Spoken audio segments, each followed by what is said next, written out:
जय हिंद साथियों, study with Ramakar YouTube channel में आप सभी का स्वागत है।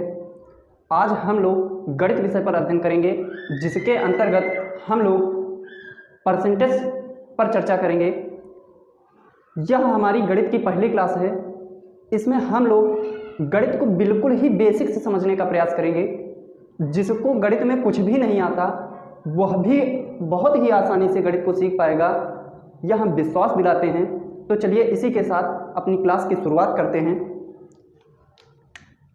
तो आज का टॉपिक जो है वो परसेंटेज है। परसेंटेज की अगर बात करें तो परसेंटेज जो है वो दो शब्दों से मिलकर बना है।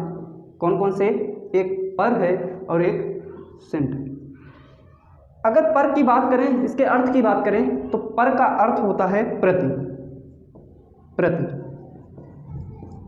प्रति का मतलब एक, सेंट का मतलब 100, यानी कि 100। अगर बात करें इसकी परिभाषा की, परसेंट की परिभाषा क्या होती है? परसेंटेज की परिभाषा होती है प्रतिशत वह भिन्न है जिसका हर 100 होता है। यानी कि प्रतिशत वह भिन्न है जिसका हर 100 होता है, उसे परसेंटेज कहा जाता है। उसे क्या कहा जाता है? परसेंटेज कहा जाता है। साधारण शब्दों में अगर बात करें कि प्रतिशत क्या है, प्रतिशत अगर आपसे कोई पूछे कि प्रतिशत क्या होता है, तो आप निसंदेह बताएंगे कि प्रतिशत वह भिन्न है जिसका हर 100 होता है। यानी कि जो इसका हर है वो 100 है। कोई भी ऐसी भिन्न आपको दिखाई दे जिसका हर 100 होगा, वह निसंदेह प्रतिशत कहलाएगा। तो यह हो गया। कोई भी अगर बात करें, कोई भी चीज़ जो होती है, कोई भी वस्तु होती है, वो अपने आप में 100% होती है। क्योंकि 100%, अभी हम लोगों ने देखा कि 1/100 का मतलब प्रतिशत होता है। तो प्रतिशत को हटाएंगे और 1/100 करेंगे। 100 से 100 कैंसिल आउट, यानी कि कोई भी वस्तु होती है वह अपने आप में 100% होती है। आई होप आपको ये बात अच्छी तरह से समझ में आ गई होगी। तो आगे देखते हैं। कुछ क्वेश्चन लिखे हुए हैं यहाँ पर कि निम्न को प्रतिशत से भिन्न में बदलिए, निम्न को भिन्न से प्रतिशत में बदलिए। तो भिन्न को प्रतिशत से भिन्न में बदलने के लिए, प्रतिशत से भिन्न में बदलने के लिए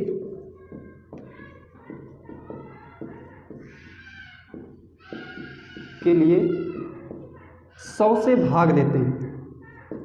100 से भाग देते हैं, 100 से डिवाइड करते हैं, तो हमको क्या मिल जाता है? भिन्न प्राप्त हो जाती है। ये तो पहली बात कि अगर हमको प्रतिशत से भिन्न में बदलना है तो हम क्या करेंगे? जो भी दिया रहेगा, जैसे 60% दिया है, इसके परसेंटेज को हटाएंगे, 100 से भाग देंगे। यानी कि अभी हम लोगों ने देखा था कि परसेंटेज का मतलब ही होता है 1/100। जहाँ पर भी परसेंटेज आपको दिखाई दे तो वहाँ पर आप समझ जाइएगा कि यहाँ पर हर में 100 की बात हो रही है। जिसके हर में 100 होगा वह परसेंटेज होगी। अगर यहाँ पर कहीं पर भी परसेंटेज का साइन अगर लगा दिख जाए तो वहाँ पर आप समझ जाइएगा कि इसमें हर पर 100 की बात हो रही है। इसका हर जो है वो 100 है। तो यहाँ पर 60% लिखा हुआ है, तो परसेंटेज हटाएंगे और हर में क्या लगाएंगे? 100 लगा देंगे। 1 0 से 1 0 कैंसिल, 2 3 6, 2 5 10, यानी कि 3/5। यह जो भिन्न प्राप्त हुई 60% का भिन्न के रूप में अगर लिखेंगे 60% को, तो 3/5। इसी तरह अगर बात करें 30% की,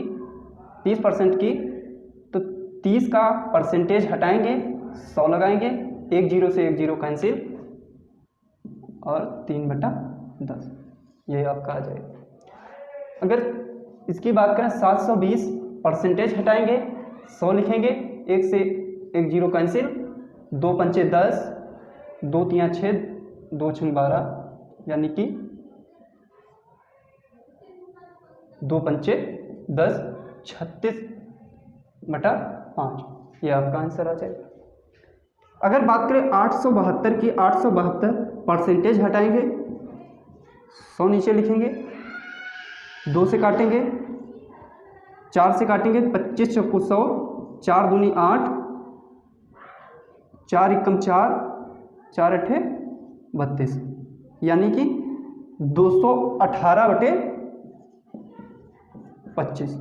अगर इसको पूर्णांक में लिखने को आ जाए, ऑप्शन में पूर्णांक में दिया हो तो 218 को 25 से भाग दे देंगे, 25 अट्ठी 218, तो यह आ जाएगा आपका 8.18/25, यह आपका आंसर हो जाएगा।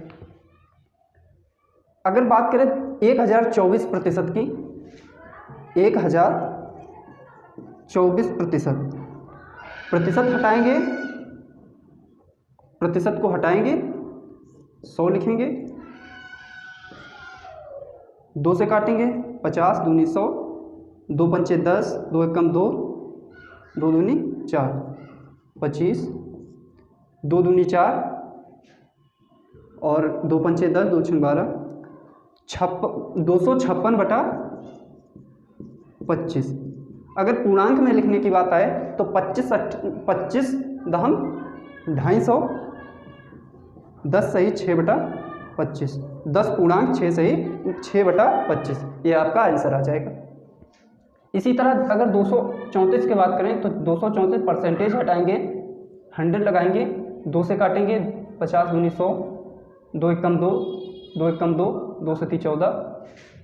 अगर इसको 117/50 पूर्णांक में लिखें तो क्या लिखेंगे, 2 सही 17/50, यह आपका आ गया।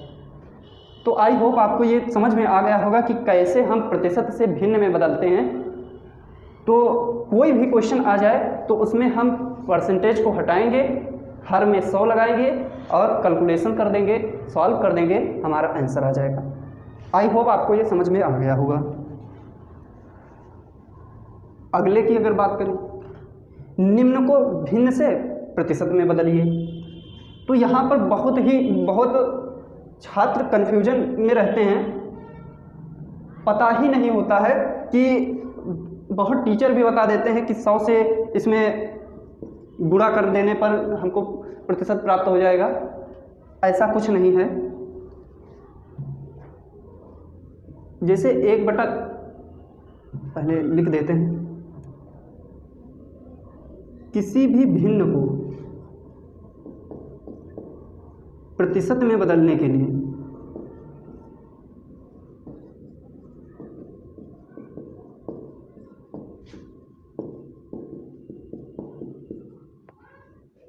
किससे गुणा करना पड़ेगा, 100 से नहीं बल्कि 100% से गुणा करना पड़ेगा, क्योंकि 100 से हम अकेले नहीं कर सकते गुणा, 100% से गुणा करना पड़ेगा, क्योंकि 100 लिखा है, प्रतिशत का मतलब भी 100, यानी कि हम 1 से गुणा कर रहे हैं। अब किसी भी संख्या की 1 से गुणा करिए तो संख्या में कोई परिवर्तन नहीं होता है, तो इसलिए 100 से गुणा नहीं की जाती, 100% से गुणा की जाती है। ये आपको ध्यान में रखना। ये छोटी छोटी बातें हैं, इनसे क्वेश्चन गलत भी हो जाते हैं और ध्यान नहीं रहता है, तो इसको छोटी छोटी बातें ही ध्यान में रखनी चाहिए। तो 100% से गुणा करते हैं। इसमें क्या था, हम परसेंटेज हटा रहे थे, परसेंटेज का मतलब ही था 1/100, तो हम 1/100 लिख रहे थे, परसेंटेज हटा रहे थे, 1/100 लिख रहे थे। अब यहाँ पर भिन्न से प्रतिशत में बदलना है तो हम 100% से गुणा करेंगे, ना कि 100 से गुणा करेंगे, 100% से गुणा करेंगे। जैसे एक एग्जाम्पल देखिए, 1/3 है, इसमें 100% से गुणा अगर करेंगे तो ये 100/3 आ जाएगा, और 100/3 को हम क्या लिखते हैं, 33 सही 1/3 परसेंटेज, यह आपका हो गया। 100 का 3 से भाग देंगे तो 3 × 9, हाँ से 1 बचा, 10, फिर 3 × 9, फिर 1 बचा, 33 सही 1/3, यही आपका ये लिखा हुआ है। ठीक, आई हो आपको ये बातें समझ में आ रही होंगी। अगला क्वेश्चन देखें, तो अगले क्वेश्चन में 100% से गुणा करेंगे तो ये कितना हो जाएगा, 4 दूनी 8, 4 पंचे 20, यानी कि 25%। इसमें देखें 100% से गुणा करेंगे, 25 चक्कू 100 यानी कि 4%। इसमें अगर 100% से गुणा करेंगे, 5 दूनी 10, 20, 7 दूनी 14, 140%। 100% से गुणा करिए, 4 दूनी 8, 4 पंचे 20, 25 तिया 75%। इसमें भी 100 से गुणा करिए, 100% से गुणा करिए तो ये आ जाएगा आपका 100/6%। और इसको अगर काटेंगे तो 6 कम 6, 6 छंग 36, 36 4 40, 4 से 6%, 16 सही 4/6%, ये आपका आ जाएगा। आई होप आपको ये क्वेश्चन समझ में आए होंगे। तो यहाँ पर कुछ भिन्न का प्रतिशत लिखा गया है जो कि अत्यंत महत्वपूर्ण है, इनको आपको याद कर लेना है ताकि आप जब क्वेश्चन को हल करें तो ज़्यादा टाइम ना लगे, इसलिए इनको याद करना अत्यंत आवश्यक है। इससे संबंधित कुछ क्वेश्चन देख लेते हैं जो यहाँ पर 2-3 लिखे गए हैं। तो लिखा गया है 540 का 75% का 1.2/5 का 2/3 कितना होगा। तो 540 का 75% यानी कि 25% का हमें मान पता है। अगर 25 की गुणा 3 बार करें तो 75 प्राप्त होता है। तो 25 का जो मान है हमको पता है कि 1/4 होता है 25% का, और उसकी 3 से गुणा करेंगे तो 75 का मान पता चल जाएगा, यानी कि 3/4। तो हम 75% की जगह पर 3/4 लिख सकते हैं। का मतलब गुणा 1.2/5, 5 एकम 5 2, 7/5, का मतलब गुणा 2/3, 3 से 3 कैंसिल, 2 एकम 2, 2 दूनी 4, 2 दूनी 4 और 2 सती 14, 270,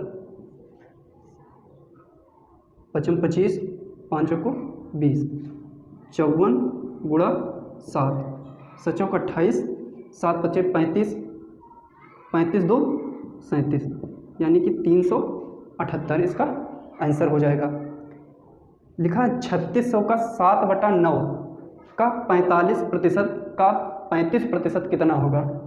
3600 का मतलब गुणा 7/9 का 45%, यानी कि हमको किसका मान पता है, 5% का मान हमको पता है। कितना होता है 5% का मान, तो 1/20 होता है। 5 की अगर गुणा 9 बार करें, यानी कि 5 9 45, 5 का पहाड़ा 9 बार पढ़ें तो 45 आता है। तो यानी कि 5 की अगर गुणा 9 से करेंगे तो 120 की 1/20 की गुणा 9 बार करें तो 9/20, यानी कि हम 45% के स्थान पर 9/20 लिख सकते हैं। और 5 सत्ते 35, यानी कि 7/20। आप इस तरह करके क्वेश्चन को और सरल बना सकते हैं। तो 9 से 9 कैंसिल, 1 0 2 0, 2 0 से 2 0 कैंसिल, 2 दूनी 4, 4 9 36, 7 सती 49 गुणा 9, 9 9 81, 9 चौक 36, 36 और 8, 36 8 44, यानी कि 441। ये आपका राइट आंसर हो जाएगा। अगला क्वेश्चन है 4240 का 3/5 का 75% का 25% क्या होगा। तो 4240 गुणा 3/5, 75%, यानी कि 3/4। अभी हल किए, 25% हमको पता है कि 1/4। तो इसको सॉल्व कर लेते हैं। 4 एकम 4, 4 छंग 24, 4 एकम 4, 4 दूनी 8, 2 बचा 26 हुआ, 4 छंग 24, 2 बचा 20 हुआ, 4 पंचे 20, 55 25, 15 हुआ, 5 तियाँ 15, यानी कि 53 गुणा 9, 9 त्रुक 27, 9 पचे 45, 45 2 47, 477, 9 त्रुक 27, 9 बचे 45, 2 47, 477 इसका सही आंसर हो जाएगा। आई होप आपको ये क्वेश्चन समझ में आए होंगे। अगर आपको ये वीडियो पसंद आई हो तो प्लीज़ लाइक ज़रूर करें। अगली चर्चा नेक्स्ट वीडियो में करेंगे, तब तक के लिए धन्यवाद।